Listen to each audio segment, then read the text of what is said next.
गुरुब्रह्मा गुरुर्विष्णुः गुरुर्देवो महेश्वरः गुरु साक्षात् परब्रह्म तस्मै श्री गुरवे नमः।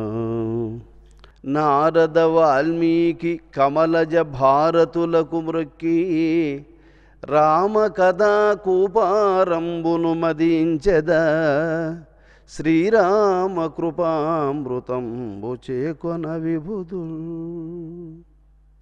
శ్రీరామచంద్రమూర్తి, సీతామహాలక్ష్మి, ఆంజనేయ స్వామి పాదపద్మములకు శిరస్సాష్టాంగ నమస్సుమాంజలుడు. ఈరోజు మనం సీతాదేవి రామచంద్రమూర్తి యొక్క అనుజ్ఞతో ఆంజనేయ స్వామికి ఉపదేశించినటువంటి బ్రహ్మ విద్యా వైభవాన్ని వినబోతున్నాం. సాధనలో సాధకునికి ఎలాంటి అనుభూతులు ఎదురవుతాయి అనే విషయాన్ని చెబుతూ ఉంది. ఈ ఆకాశ స్వరూపము ఏంటది, ఎక్కడిదది అని విచారిస్తే అది మనస్సు యొక్క స్వరూపమే ఆంజనేయ. అంటే మనస్సు ఆకాశ స్వరూపమున ప్రకాశిస్తుంది. భూమికి పరిధులున్నాయి, పరిమితం ఉంది. సముద్రాలకు కూడా పరిధులున్నాయి. ఆకాశం ఎంత విస్తీర్ణం ఉంది అనే దానికి పరిధి లేదు, దాన్ని అంచనా వేసిన వాళ్ళు లేరు. ఆకాశం యొక్క స్వరూపం మనస్సు అని చెప్తున్నాడు ఇక్కడ. అంటే మనస్సు ఎంతటిది అనేది దాని శక్తికి అంతం లేదు. అంతటి యొక్క మనస్సు కనుగనే అది ఎవ్వరి యొక్క కంట్రోల్ లేకి రాదది. నాకు మనస్సు నిలవలేదు అని అనుకుంటూ ఉంటారు చాలామంది. ఎందుకు అంటే అది ఆకాశముతో సమానమైనది, అనంతమైనది, దాని శక్తికి మితము లేదు. అటువంటిది మనస్సు. ఎందుకు అది నిలబడలేదు అంటే దానికంటే ఆకాశము కంటే విశాలమైనది, ఆకాశ స్వరూపమైనటువంటిది కదా మనస్సు. ఆ మనస్సు కంటే ఉన్నతమైన దానిని దానికి అందిస్తే, దానికి ఎదురైతే అప్పుడు అది నిలబడుతుంది. కానీ నువ్వు దాన్ని నిలపాలని అనుకుంటావు, కానీ మరి దానికంటే ఆ ఉన్నతమైనటువంటివి నీ దగ్గర ఏముండాయని నిలబడాలి, ఏం అందిస్తావని నిలబడాలి చెప్పు. అందువల్ల దాన్ని నిలుపుకోగలిగిన సత్తా నీకు లేదు. అందువల్ల ఒక చిన్న గుంటలేకి గంగా నదిని, గోదావరి నదిని, కృష్ణానదిని దాని వైపుకు మళ్ళిస్తే ఆ గుంట, ఆ చెరువు అది వచ్చి దీంట్లో పడితే దీన్ని తట్టుకుంటే సత్తా దానికి ఉంది. ఆ గుంటకు, ఈ చెరువుకు. కృష్ణానదిని చిన్న గుంటకు మళ్ళిస్తే అది హూడు కాకి వస్తానే ఎత్తుకొని ఆ పక్క వెళ్ళిపోతుంది అది. అట్లాంటిది ఇది. అట్లాంటి గంగానదితో సమానమైనది, కృష్ణానదితో సమానమైనది, త్రివేణి సంగమతో సమానమైనటువంటి ఆ మనస్సు నీకు నిలబడితే దాన్ని నిలుపుకోగలిగినటువంటి సత్తా ఎవ్వరికీ లేదు. కాబట్టి అది అందరినీ దాటుకొని పోతానే ఉంది. అది అందరినీ దాటుకొని పోతానే ఉంది. దాన్ని నిలుపుకోగలిగిన మార్గం ఏది అంటే యోగం ఒక్కటే. ఏ యోగము? దైవయోగము. అది దైవయోగము అంటే భగవంతునికి ఎదురుగా దానిని తిప్పాలి. దేనిని? మనస్సును. ప్రతి ఒక్కరూ మనస్సును దేనికి ఉపయోగిస్తారంటే వాళ్ళు కోరికలు తీర్చుకోవడానికి, వాళ్ళ ఇష్టాలను తీర్చుకోవడానికి. వాళ్ళకు కొన్ని ఆలోచనలు ఉంటాయి, వాటిని తీరాలని అనుకుంటూ ఉంటారు. అవన్నీ దానికి ఆఫ్టర్ ఆల్ అవి లెక్కొచ్చినట్టువి కాదు. అందువల్ల అది ఆగదు. నువ్వు అల్పునివే అని నిన్ను అల్పుని కింద జమ వేసుకొని పోతానే ఉంటుంది అది. ఎవడైతే భగవంతుని వైపునకు మనస్సు తిప్పుతాడో దాన్ని ఏమంటారు? దైవయోగము. మరి మనస్సును భగవంతుని వైపుకు మరలించడానికి నీకు ఉండాల్సిన అర్హత బుద్ధిబలం ఉండాలి, జ్ఞానబలం ఉండాలి, పవిత్రత ఉండాలి, వాక్కు నియమం ఉండాలి, ఆహార నియమం ఉండాలి, అనుష్ఠాన నియమం ఉండాలి, సత్ప్రవర్తన ఉండాలి, సదాచారపరుడై ఉండాలి, సత్కార్యానుష్ఠానపరుడు కావాలి, సత్యవాక్య పరిపాలకుడు కావాలి, సత్యం అనే బ్యాలెన్స్ ఎప్పుడూ తొలగకుండా ఉండాలి.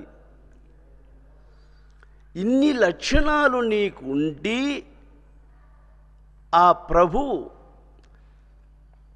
ఆ కేశవానంద యోగి చంద్రుల వారు అనుగ్రహించినటువంటి ఆ బ్రహ్మస్వరూపం వైపునకు దృష్టిని సారించినప్పుడు అది ఎట్లయితే నీటిని వదిలే ముందు కాలువను ముందు సరిచేసుకోవాలి. కాలువను కరెక్ట్గా సరిచేసుకొని నీటిని ఆ కాలువ వైపుకు తిప్పినప్పుడు సజావుగా మనం అనుకున్న ప్రదేశానికి నీళ్లు చేరిపోతాయి. అలాగే యోగము అచంచలమై కొనసాగాలి అంటే మొట్టమొదట సదాచార సంపన్నుడు కావాలి, సత్ప్రవర్తనాపరుడు కావాలి, గురుభక్తి కలిగినటువంటి వాడు కావాలి. గురుభక్తి అనేదానికి ప్రధానంగా గురువు పట్ల భక్తి అన్నిటికంటే గొప్పది. సాధన కంటే గురుభక్తి గొప్పది. గురుభక్తి సింహముతో సమానమైనది. భక్తికి మించినటువంటిది యోగశాస్త్రముల్లో వేరే ఏ ఒక్కటి లేదు. జ్ఞానము కాదు, వైరాగ్యము కాదు, పాండిత్యం కాదు, తత్వ విచారణ కాదు, ఇవన్నీ దానికి సాటి రావు. ఒక అనన్యమైనటువంటి యొక్క భక్తి, నీవే తప్ప నితః పరం బెరుంగ అన్యథా శరణం నాస్తి పాహిమాం, నీవు తప్ప నాకు వేరు దిక్కు లేదు అనేటువంటి యొక్క శరణాగతి భావం. భగవత్ శరణాగతి అంటాడు.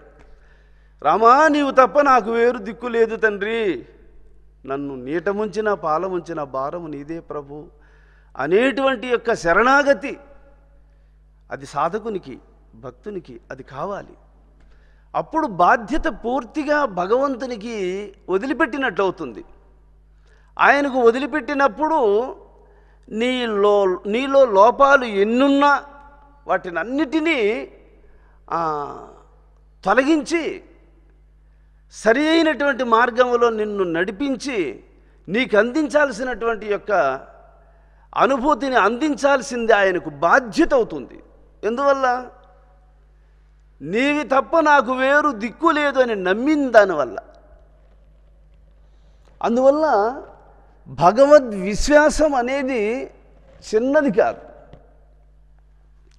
ఇవన్నీ నీకు నేర్పించేది ఎవరి వల్ల తెలుస్తాయి అంటే గురువు ద్వారా తెలుస్తాయి. గురువు సీనియర్, ఈ విద్యలో అనుభవం ఉన్నవాడు. మన పూర్వీకులు ఎలా శోధించి సాధించారో అలా శోధనయందు సాధనయందు పరిపూర్ణత్వము కలిగినటువంటి ఒక మహాపురుషుడు ప్రస్తుతం నీకు ఎదురుపడడం నీ అదృష్టం కదా. గొప్ప సాధనా సంపన్నుడు, పవిత్రాత్ముడు, ఈశ్వరానుగ్రహపాత్రుడు, వేదసారం ఎరిగినవాడు, ధర్మాత్ముడు, మహాత్ముడైనటువంటి గురువు మనం ఉన్నప్పుడు అటువంటి ప్రభువును మనకు తారసపడడం అనేది అది కోటి జన్మల యొక్క పుణ్యఫల విశేషం.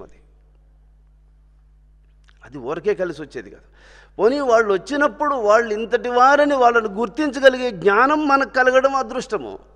ప్రధానంగా భక్తి ఒక్కటి ఉంటే జ్ఞానం ఉన్నట్లే, వైరాగ్యం ఉన్నట్లే, వివేకం ఉన్నట్లే, పవిత్రత ఉన్నట్లే, ఒకటేమిటి, సర్వ సద్గుణాలను అనుగ్రహించేది భక్తి ఒక్కటే.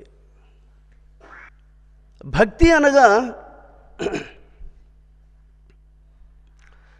భగవంతుడు నాకంటే వేరుగా లేడు అని తెలియజేసేది భక్తి. సరే, సీతాదేవి చెప్పినటువంటి విషయాల్లోకి వెళుదాం.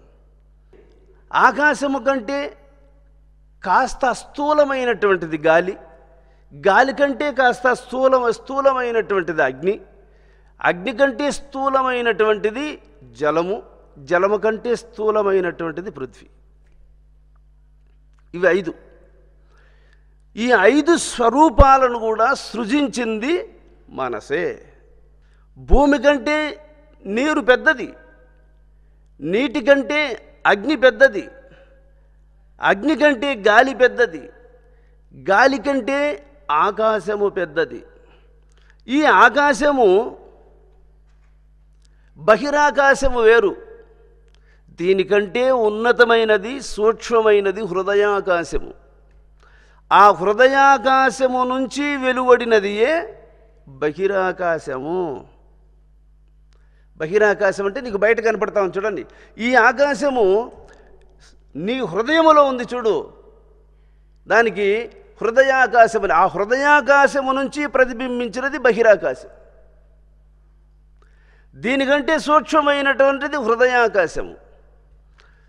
ఆ హృదయాకాశము సాధకునికి కనపడుతుంది ఆంజనేయ. ఎప్పుడు కనపడుతుంది అంటే,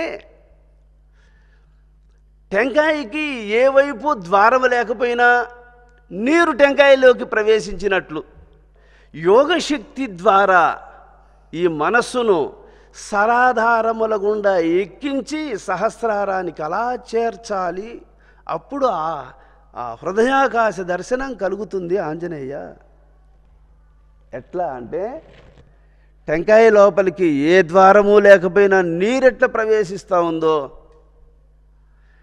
ఆ నీరు ప్రవేశించిన ఆ నీటి అందే కొబ్బరి కూడా ఎలా తయారవుతూ ఉందో, అలాగే పద్మాసనములో కూర్చొని ఈ శరీరము మనస్సు వల్ల ఏర్పడిందే. అందువల్ల ఈ మనస్సు శరీరం మీదనే దీనికి ఆకాంక్ష ఎక్కువ. శరీరానికి సంబంధించిన వనరులన్నీ సమకూర్చుకునే ప్రయత్నం చేస్తూ ఉంటుంది. అందుకే కదా ఇప్పుడు మనం ఇవన్నీ కూడా శరీరానికి సంబంధించినవే. ఈ భూమి మీద ఉన్నాయి, ఎన్నున్నాయో అన్నీ, ప్రతి ఒక్కరి ఇంట్లో ఏమేమి ఉన్నాయో అవన్నీ శరీరానికి సంబంధించినట్టువే, అవసరమైనట్టువే. కానీ పరమాత్మకు సంబంధించినది జ్ఞానం ఒక్కటే. పరమాత్మను నీకు అందించగలిగేది యోగం ఒక్కటే. ఆ యోగాన్ని నీకు అనుగ్రహించేవాడు గురువు అక్కడే. అసలు రెండోవాడు దీని గురించి మాట్లాడలేడు. ఈ సబ్జెక్ట్ ఇంకొకరిది కాదు, ఇది ఈ సబ్జెక్ట్ అది అయింది. అది ఎందువల్ల అదంటే అది అందరానిది, అది మనస్సుకు అందేది కాదు. అది అంత అమూల్యమైంది, అంత రహస్యమైంది అది. అందువల్ల సాధకుడు పద్మాసనంలో కూర్చొని దృష్టిని భ్రూమధ్యం వైపునకు మరల్చాలి. దృష్టిని భ్రూమధ్యం వైపునకు మరల్చి అక్కడ బిందువు అంటే ఏమి, మనస్సుకు ఒక స్వరూపం అనేది ఉంది. మనస్సుకు ఏమిటి దాని యొక్క స్వరూపము అంటే, బ్రహ్మాండమే దాని యొక్క స్వరూపం. ఈ అనంతమైనటువంటి బ్రహ్మాండములో ఎన్నున్నాయో అన్నీ మనస్సులో ఉన్నాయి. ఇది మీరందరూ ఈ శాస్త్రము చెప్పిన విధానాన్ని అనుసరించి చూస్తే అందరికీ ఇది కనబడుతుంది. కంటారు, వింటారు. ప్రత్యక్షంగా నువ్వే చూడగలుగుతావు, నువ్వే వినగలుగుతావు. మూర్ఖపు నిద్రను వదిలిపెట్టాలి.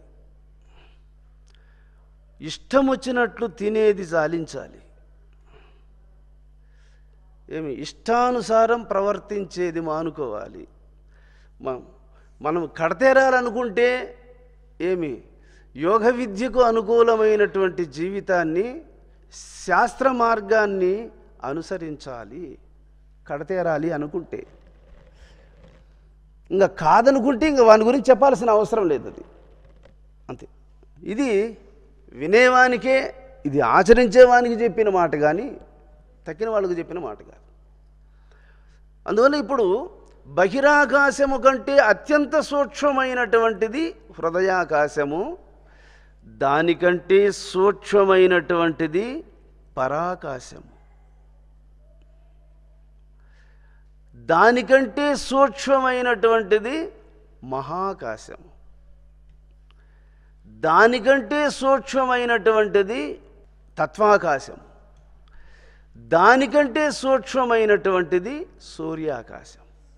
5 ఆకాశములు దీనికంటే సూక్ష్మమై ఉన్నాయి.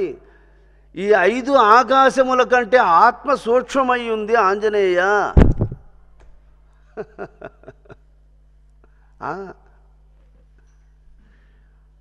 అటువంటి ఆత్మను దర్శించాలి సాధకుడు. అది ఏ మోక్షము కుమారా చెప్తుంది.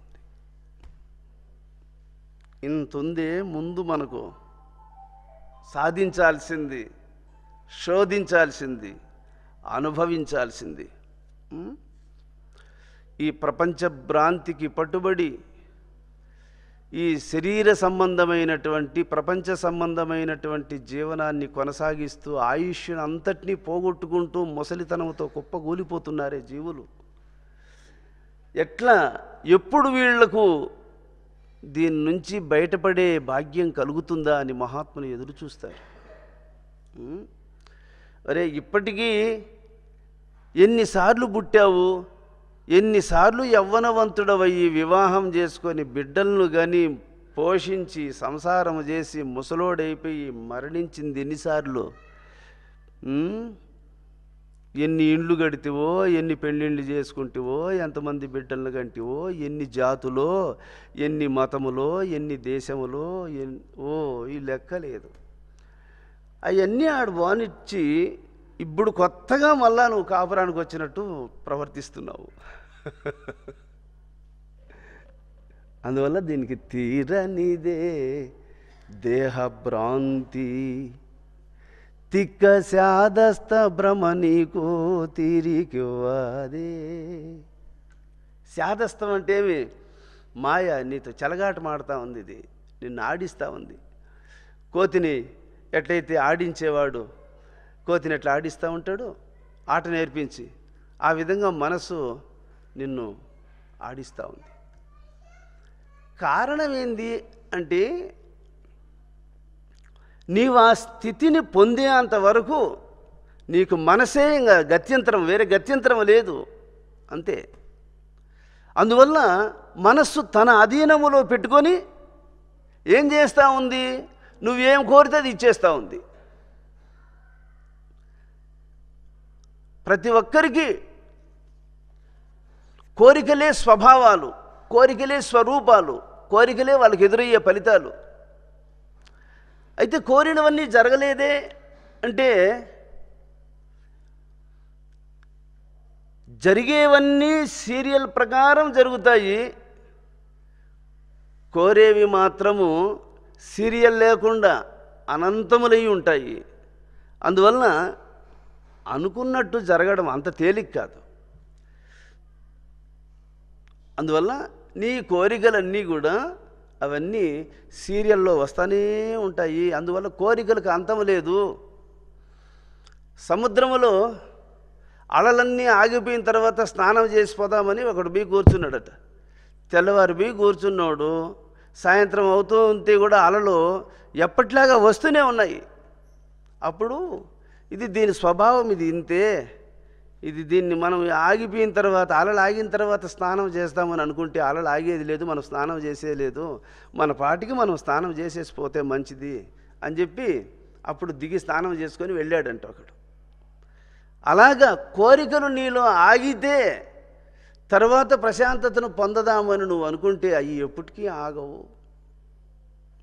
కోరికలు అనేటువంటి ఎప్పుడు ఆగవు, దాని స్వభావం అది. ఇంకెట్లా అంటే, ఒక పడవ సహాయంతో సముద్రాన్ని దాటినట్లు, ఒక విమానం యొక్క సహాయంతో సముద్రాన్ని దాటేసినట్లు, వంతెన సహాయముతో నదిని దాటుకున్నట్లు యోగము యొక్క సహాయముతో మనస్సును దాటుకోవాలి. ఇది యోగమే మార్గం, వేరొక మార్గం లేదు. అందుకని ఈ 5 ఆకాశములు సాధకునికి శరీరాన్ని మరిచిన తరువాత కనబడతాయి. ఆంజనేయ, లైట్ వెలగడం, చీకటి పోవడం రెండు ఏకకాలంలో జరుగుతాయి. లైట్ వెలగడం, చీకటి తొలగడం ఏకకాలంలో జరుగుతాయి. అలాగా ఆ హృదయాకాశ దర్శనం అవ్వడం, శరీరం మరువడం రెండు ఏకకాలంలో జరుగుతాయి. అప్పుడు సాధకునికి ఎన్ని గంటల సేపు అయినా సరే ఇంకా అతనికి ఆసనముతో మళ్ళీ బాధ ఉండదు. మళ్ళీ దోమలు కుడుతున్నాయని కానీ, దురదొస్తోందని కానీ, తిమిర్లు పట్టిపోయినాయని కానీ, నడుములు వస్తున్నాయని కానీ, రోగబాధలు కానీ, కుటుంబ సమస్యలు కానీ, ఏవి కానీ మనస్సు అన్నిటినీ ఒక్కసారిగా ఎట్లయితే పండు మాగి ఆకులన్నీ రాలిపోతాయి చూడు, ఒకే ఒక ఆకు కూడా లేకుండా చెట్లో ఆకులన్నీ రాలిపోతాయి చూడండి వేసవి కాలంలో పండుటాకులు. అలాగా ఒకే ఒక్క సంకల్పం కూడా లేకుండా మనస్సు నుంచి పూర్తిగా వదిలిపోతాయి కోరికలు. అవన్నీ సంకల్పములు పూర్తిగా విడుబడిన తరువాతనే మనస్సును లోపలికి హలో చేస్తుంది. అందుకు ఇది కోతి చేష్టలు చేసే వాళ్ళకంతా దీన్ని అంచుకు రాలేరు. దీనికి నిష్ణాతుడై ఉండాలి.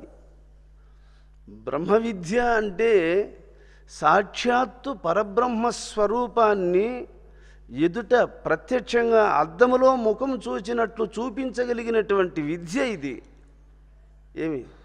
దీని దగ్గర ఏ విధమైనటువంటి ఇతర వాంఛలున్నా అది తన సమీపానికి రానివ్వదని సర్వజ్ఞులైనటువంటి మహాత్ములు చెప్పిన మాటది. ఎప్పుడు హృదయాకాశం కనబడుతుందో అప్పుడు చెప్తూ ఉన్నాడు. ఇక్కడ సీతాదేవి చెప్తూ ఉంది, మందాకిని సుధా సందోహ దుగ్ధాబ్ది సౌందర్యల హరుల చందమునను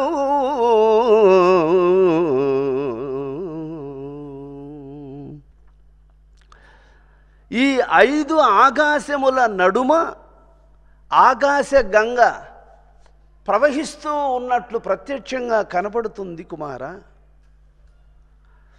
అంతేకాదు పాల సముద్రము ప్రత్యక్షంగా అలలతో పరవళ్ళు త్రొక్కుతూ ఉన్నట్లు కనబడుతుంది కుమార.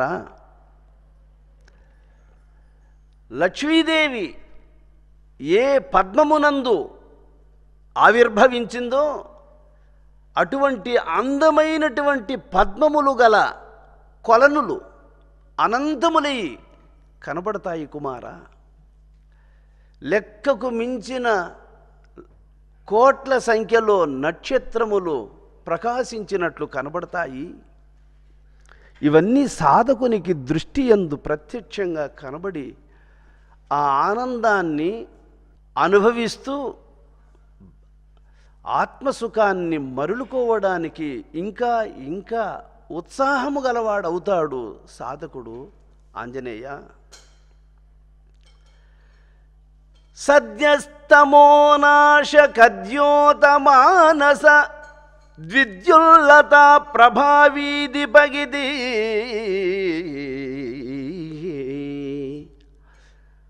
ఆకాశము దట్టమైనటువంటి మేఘములతో నీటి మబ్బులతో ఆవహించి ఉన్నట్లు కనబడుతుంది. అంతేకాదు సుమా, తళతళమని తీగ మెరుపు మెరిస్తే ఒక్కసారిగా ట్రాన్స్ఫార్మర్లు కూడా పేలిపోతున్నాయి చూడండి.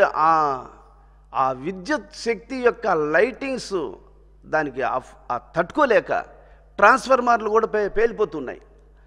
అటువంటి యొక్క కాంతిని వెదజల్లదగినటువంటి మెరుపులు ఆ నీలిమ మబ్బుల మధ్య క్షణమునకు తళతళ కండ్లు అట్లే జిగేలుమనేటట్లుగా, మిరిమిట్లు గొల్పేటట్లుగా, ఆశ్చర్యపడేటట్లుగా, అబ్బా అబ్బా అనేటట్లుగా ఇవన్నీ ఆ మేఘముల మధ్య సాధకునికి ప్రత్యక్షమవుతాయి కుమారా. హృద్యక్షపావేద్య కద్యోత సందోహ విద్యమానద్యుతి వితతికరణి. చీకటి సమయములో మినుగురు బూసులు కోట్ల సంఖ్యలో రాత్రి వేళల్లో ఆకాశంలో అవి మిణుకు అని తిరుగుతూ ఉంటాయి. ఇవి ఊర్లలో ఉండే వాళ్ళకు అది తక్కువగా కనపడతాయి, కానీ పొలాల దగ్గర ఉన్నవాళ్ళు, అడవులలో ఉండేటువంటి వాళ్లకు, పొలాల దగ్గర ఉన్న వాళ్ళకు అక్కడేం లైట్లు ఉండవు, వెలుతురేమీ ఉండదు. అడవుల్లో ఉండేటువంటి వాళ్ళకు అంతకంటే లైటింగ్స్ ఏమి ఉండదు. వాళ్లకు చీకటి సమయాలలో చంద్రుడు లేనటువంటి సమయంలో, చంద్రుడు హస్తమించినటువంటి సమయంలో ఆ మినుగురు బూసులు అవి తిరుగుతూ తళ అని తిరుగుతూ ఉండేది బాగా కనపడుతూ ఉంటుంది. ఆ కద్యోతములు అనేటువంటి మినుగురు బూసులు ఎలాగా చీకటి సమయంలో తళమని కనపడతాయో అలాంటి కాంతులు కూడా కనపడతాయి. ఇది దాన్ని ఎందుకు చెప్తున్నాడంటే, ఇక్కడ మా స్వామిగారు ఒకరోజు మినుగురు బూసి అలా పోతా ఉంటే దాన్ని చూసి, నాయన దాంట్లో ఉంది చూడు ఆ వెలుతురు, ఆ మినుగురు బూసులో ఉంది ఆ లైటింగ్, అదేరా ఎరుకంటే అదే నాయన అంటే వాళ్ళు అంత సూక్ష్మంగా దాన్ని అందిస్తారండి. అరే ఆ లైటింగ్స్, ఆ పురుగులో ఎట్లా అది, దానికి ఫిల్మెంట్ ఎట్లా, వెలుతురు ఎట్లా, దానికి ఆ విద్యుత్ శక్తి కనెక్షన్ ఎట్లా, ఆ పురుగు ఎంతది అంతగద్ది, దాంట్లో లైటింగ్ ఎంత, దానికి ఏమీ పెట్టాడు చూడు దాంట్లో. కాబట్టి మనస్సే ఎరుక, మనసు యొక్క స్వరూపమే వెలుగు. మనసు యొక్క స్వరూపం ఏంది? వెలుగే. మనసు యొక్క స్వరూపం ఏంది? ఆకాశము. మనసు యొక్క స్వరూపం ఏంది? ప్రపంచం. ఈ ప్రపంచంలో ఉన్న ఈ స్వరూపాలన్నీ మనస్సు నుంచి బయట వచ్చినవే. అందువల్ల మనస్సు అంటే మహాశక్తి, విశ్వ సృజనాత్మక శక్తి. ఇప్పుడు మనకు అర్థమైంది, మనస్సు పంచమహాభూతముల కంటే,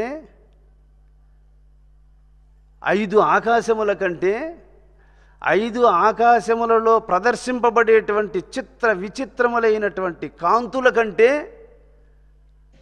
అధిష్టానమై అన్నిటినీ చూస్తూ, అన్నిటినీ ప్రదర్శిస్తూ, అన్నిటినీ అనుభవిస్తూ ఆ యోగానందానికి మరులుకుంటుంది మనస్సు. అప్పుడు సాధకునికి మనస్సు కట్టు కదలకుండా వానికి అనుకూలపడి నిలబడుతుంది. అప్పుడు మనస్సుకు తగిన సమాధానాన్ని అందించిన వాడవుతాడు సాధకుడు. మనస్సుకు సమాధానం ఎవని వల్ల అందుతుందో వానికి మనస్సు అనుకూలిస్తుంది. మనస్సుకు సమాధానపడదగినంత సాధన శక్తిని అందించకుండా ఉన్నంత వరకు మనస్సు లోపడదు ఎవ్వరికి.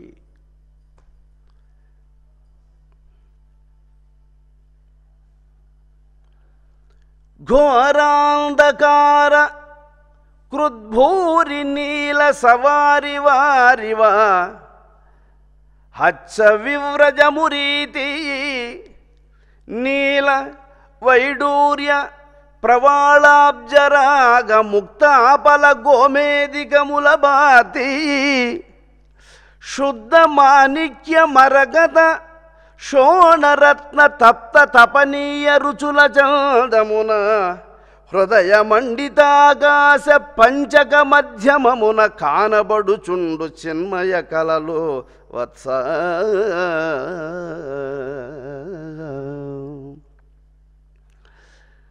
గాఢమైనటువంటి అంధకారాన్ని క్షణములో అదృశ్యము చేయదగినటువంటి వజ్రములు, వైడూర్యములు, గోమేదికములు, పుష్పరాగ మరకత మాణిక్యముల వంటి వజ్రాలు, మణులు, మాణిక్యములు అప్పటంగా నీ కళ్ళ ముందర జిగేలుమనేటట్లు తళ తళ తళ అవి కనపడతాయి నాయన. సాధకునికి ఇవన్నీ చూసినప్పుడు ఇంత అద్భుతమైనటువంటి కాంతి, ఇంత సుందరమైనటువంటి కాంతి ఎన్నిసార్లు చూసినా అనేక మార్పులను ప్రదర్శిస్తున్నటువంటి శక్తి ఇది ఏమై ఉండొచ్చు? ఎక్కడుందిరా ఈ శక్తి? ఏమిటబ్బా ఇది అని ఆశ్చర్యపడుతూ ఉంటాడు కుమారా. అంతేకాదు సుమా,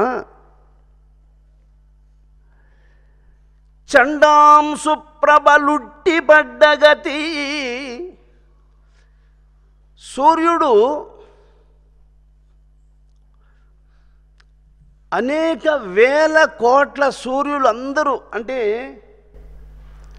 ఒక కిరీటానికి ఎన్ని రాళ్లను అమర్చబడి ఉందో అలాగే కొన్ని వేల కోట్ల సూర్యులను అమర్చబడినటువంటి ప్రభ, దాన్ని ఏమంటారంటే సూర్యప్రభ అని. ఈ కిరీటానికి ఎన్ని రాళ్ళను అతికించబడి ఉందో అలాగే కొన్ని వేల కోట్ల సూర్యులు ఒక్కచోట చేరి ప్రకాశిస్తున్నారా అన్నట్లు అది దూరంగా ఉన్నట్టు కాదు, నీ చేతికందే అంత దగ్గరగా వచ్చి నీకు కనబడుతుంది అది కుమారా.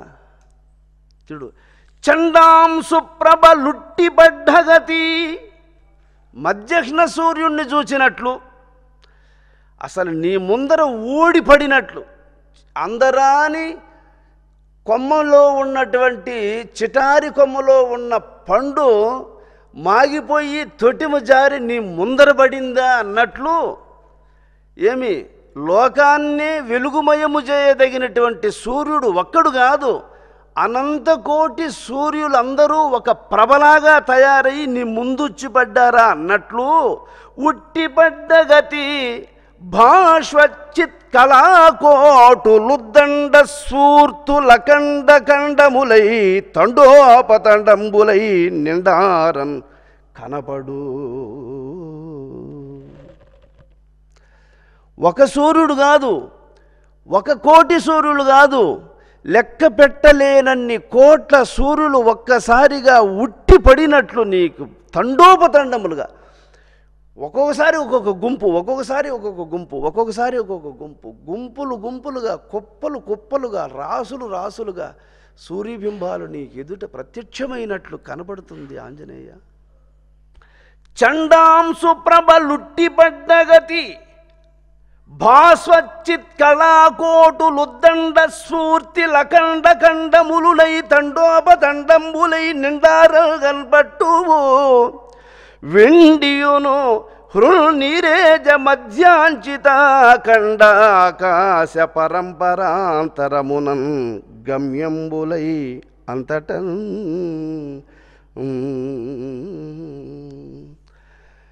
సాధకుని దృష్టి ఎలా ఉంటుంది అప్పుడు అంటే, ఎంత ప్రకాశము వెలువడుతుందో, ఎన్ని వేల కోట్ల సూర్యులు ఈ వెలువడి ప్రకాశాన్ని ప్రదర్శిస్తారో అంతటిని ఏకకాలములో దర్శించగలిగినటువంటి దృష్టి ఆకలింప చేసుకుంటాడట. అంటే అంతటినీ చూస్తాడట. ఇప్పుడు మనం కంటికి అందే అంతవరకే చూస్తాము, అందే అంతవరకే గుర్తిస్తాము. ఆ దృష్టి అప్పుడు అలా ఉండదు. ఆ దర్శన భాగ్యాలను పొందగలిగినటువంటి అదృష్టవంతుడైనటువంటి ఆ సాధకుడు బ్రహ్మాండాన్ని అంతటినీ, ఇక్కడున్న వస్తువుల్ని ఎంత నీట్గా చూస్తాడో అంతటా ఉన్నటువంటి వస్తువులను అంత క్లారిటీగా చూసేటువంటి దృష్టి వచ్చేస్తుంది వానికి. అందువల్ల యోగ దృష్టికి మరుగే లేదు. సూర్యునికి మరుగైన ప్రదేశాలు ఉంటాయేమో కానీ యోగి యొక్క యోగ దృష్టికి మరుగైన ప్రదేశాలు లేవు. అంతటి విద్యనైనా ఇదేమి సామాన్యమైంది కాదు. అందుకే మహాత్ములు వాళ్ళు ప్రమాణం చేసి దీన్ని ఉపదేశిస్తున్నారు. కానీ దాని ఉనికి అస్సలు ఏమాత్రము దాని ఆచూకీ కూడా అంతుబట్టడానికి వీలుగాన ఒక చిన్న వస్తువు ప్యాకింగ్ చేసి మనకి ఇస్తాడు మనం కొనుగోలు చేసినప్పుడు. ఆ ప్యాకింగ్ నువ్వు పూర్తిగా ఓపెన్ చేస్తే కానీ ఆ ప్యాకింగ్ లోపల ఉన్న వస్తువు నీకు కనబడదు. ప్యాకింగ్ పూర్తిగా ఓపెన్ చేస్తే కానీ లోపల ఉన్న వస్తువు నీకు కనబడదు. ఒక సామాన్యమైన వస్తువే ప్యాకింగ్ ఓపెన్ చేస్తే కానీ కనపడినప్పుడు మరి పరబ్రహ్మస్వరూపము మాయ చేత ప్యాకింగ్ అయి ఉంది. అది మాయను తొలగించేంతవరకు లోపల ఉన్న పరబ్రహ్మము బయటపడదు. కాబట్టి ఆ మాయను నువ్వు ఓపెన్ చేసుకోవాలంటే నీకేం కావాలి అంటే మాయకు లోపడకుండా ఉండదగినటువంటి యొక్క కెపాసిటీ, పవిత్రత నీకు కావాలి.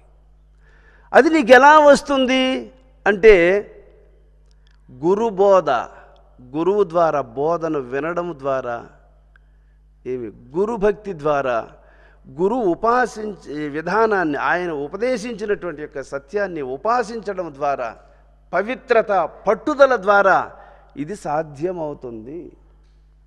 ఇప్పుడు ఇంతవరకు చెప్పినటువంటి ఇవన్నీ కూడా చిత్కళలే, ఇది ఆత్మ కాదు ఆంజనేయ. ఇప్పుడు చెప్పినటువంటి కోటాను కోట్ల సూర్యుల యొక్క ప్రభ వంటి యొక్క దివ్య దర్శనాలన్నీ కూడా చిత్కళలే. చిత్కళ అంటే అర్థమేమి? మనస్సు యొక్క స్వరూపాలే. మనస్సే ఇన్ని రూపాలలో ప్రకాశిస్తూ ఉంది. వజ్రములుగాను, వైడూర్యములుగాను, నీలమేఘ మరకత మాణిక్యాది అనేక రూపములతో, మెరుపులు కానీ, మేఘములు కానీ, కద్యోతములుగా కానీ, ఇన్ని రూపములలో ఇన్నిటిని ప్రదర్శిస్తూ ఉండేది చిత్కళలే. ఇది ఆత్మ కాదు నాయన, ఇదే ఆత్మనేమైనా అనుకునేవు కాదు సుమా, ఇంకా ముందుకు పోవాలి సుమా అని చెప్తోంది. కుమారా ఆంజనేయ, బహువిధములైనటువంటి కళలు కనబడతాయని చెప్పాను కదా. ఇవన్నీ కనబడిన తరువాత ఈ భూమి, ఈ ఆకాశము, దీని కింద ఉన్నటువంటి ఈ సృష్టి, దీన్ని ఏమంటాము? బ్రహ్మాండము అంటాం. ఇలాంటి బ్రహ్మాండాలు లెక్క పెట్టలేనన్ని బ్రహ్మాండాలు లోపల ఉన్నాయి సుమా. అవన్నీ ఒకేసారి చూచే శక్తి సాధకునికి ఏర్పడుతుంది. ఒకేసారి అదే చెప్తున్నాడు ఇక్కడ.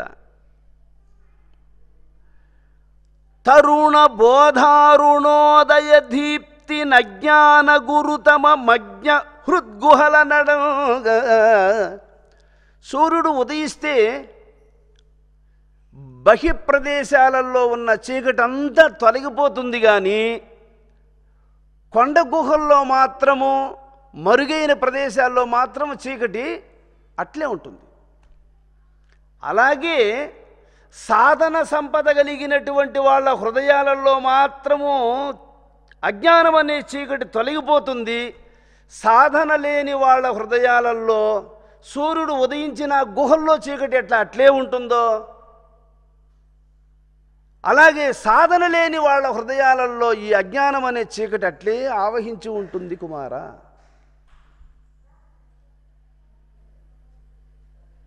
ఇప్పుడు అర్థమైందా? కాబట్టి ఎవరు చేసుకున్నది వాళ్ళకే. 7 అంతస్తుల మేడలో ఉండి ఒక బంతిని ఆ బాల్కనీ మీద నిలబడుకొని ఉండి ఆ బంతిని చేతిలో నుంచి జారిపోయిందని వదిలేసావనుకో, అది 7 అంతస్తుల కింద భూమి మీద వచ్చి పడిపోతుంది. ఇంక మధ్యలో ఎక్కడ ఆగదు. నీ చేతిలో ఉన్నంత వరకు నువ్వు ఏ అంతస్తులో ఉంటే ఆ అంతస్తులో అది కూడా ఉంటుంది. నీ చెయ్యి జారింది అంటే నువ్వు ఏ లెవెల్లో ఉన్నావో ఆ లెవెల్ నుంచి అది అట్టడుగునొచ్చి కింద పడిపోతుంది కదా. అదేవిధంగానే నీ మనస్సును జ్ఞానం అనే హస్తముతో పట్టుకొని దానిని సహస్రారం వరకు తీసుకుపోవాలి, కానీ మధ్యలో ఎక్కడ వదిలిపెట్టినా మళ్ళా అధఃపాతాళమునకు వచ్చి కింద పడిపోతుంది. అది మనస్సు పరబ్రహ్మ. ఇప్పుడు ఇంతవరకు మనం చూసినటువంటి దివ్య దర్శనాలన్నింటినీ మనస్సు చూస్తూ ఉంది కదా, అంటే అది వేరుగా ఉండి అన్నిటినీ చూస్తూ ఉంది. అన్నిటినీ చూస్తూ ఉంది, కానీ అది దేంతో కలవడం లేదు. అంటే మనస్సుగా ఉంది, అదే చెప్తా. అందువల్ల వీటన్నిటినీ చిత్కళలే అని చెబుతూ ఉంది సీతాదేవి. దేనిని చూడగానే దానితో ఇది కలిసిపోతుందో అలా దీనిని కలుపుకునేది పరబ్రహ్మస్వరూపం ఒక్కటే ఆంజనేయ. ఏ స్వరూపాన్ని దర్శిస్తే ఈ మనస్సు దాని యందు కర్పూరం అగ్నితో కలుసుకున్నట్లు, ఉప్పు నీటితో కలుసుకున్నట్లు, చక్కెర నీటితో కలిసిపోయినట్లు, ఏ పరబ్రహ్మస్వరూపమును దర్శించగానే దానితో ఈ మనస్సు కలిసిపోతుందో దాన్ని మోక్షము అంటారు. అది భగవద్ దర్శనము. వేరుగా ఉండి చూచేవన్నీ చిత్కళలే, ఇది మనస్సు యొక్క ప్రదర్శనలేనని తెలుసుకో కుమారా చెప్తూ. ఇన్ని అద్భుతమైనటువంటి దివ్య దర్శనాలను తాను పొందుతూ వచ్చిన అజ్ఞానము తొలగింది, నేను జ్ఞానినయ్యాను అనడానికి లేదు సుమా. ఈ అజ్ఞానం అనేది ఇంకా చోటు చేసుకుని ఉంది అనేది మరువకూడదు సుమా. అంటే నీకు ఇంకా జ్ఞానం కలగలేదు.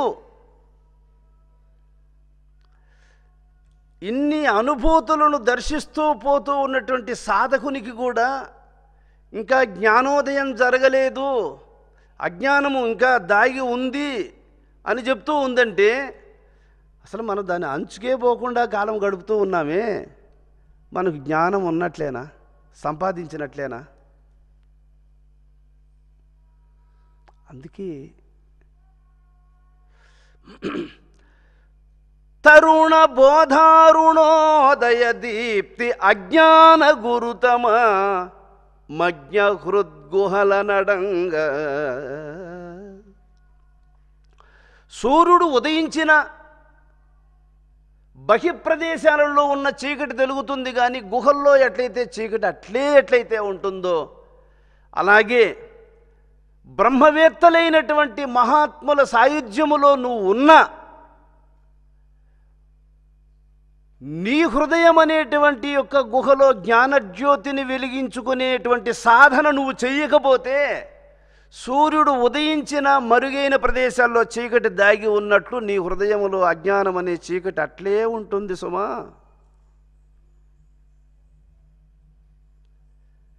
సర్వజ్ఞుల మధ్యలో ఉన్నా నువ్వు సాధన చేయకపోతే నీళ్ళల్లో రాళ్ళుంటాయి, గడ్డను కూడా రాళ్ళు ఉంటాయి. బయట ఉండే రాళ్ళు ఎంత గట్టిగా ఉంటాయో నీళ్ళల్లో ఉండే రాళ్ళు కూడా అంత గట్టిగానే ఉంటాయి. చూడండి, ఇన్ని రోజులు నీళ్ళల్లో ఉన్నాయి కదా, నాని మెత్తబడి ఉండొచ్చు కదా అయ్యే. గడ్డనుండే రాళ్ళు ఎంత గట్టిగా ఉంటాయో నీళ్ళల్లో ఉండే రాళ్ళు కూడా అంత గట్టిగానే ఉంటాయి. ఎందువల్ల అవి నీటిని పీల్చుకోవు, ఒక్క చుక్క కూడా తనలేక నీటిని తీసుకోవి. నీళ్లు ఇమిరితే మెత్తబడిపోతుంది, నీళ్లు దాంట్లోకి ఇమరకపోతే మెత్తబడుతుంది. గురువు బోధ నీలో ఇమిడితే నీలో పరివర్తన వచ్చేస్తుంది, అది నీలోకి ఇమడకపోతే నీలో పరివర్తన రాదు. అందువల్ల నీకు ఆయన చెప్పేది నీకు బుర్రకి ఎక్కుతా ఉందా, నీ మనసుకి అర్థమవుతా ఉందా, అయితే నువ్వు మారుతావు. నీకు అర్థం అవ్వలేదా, అది నీ మనసుకు అందలేదా అంటే నువ్వు మారవు, కఠిన పాషాణం వలె ఉంటావు నువ్వు. అందువల్ల అర్థం చేసుకోవాలి.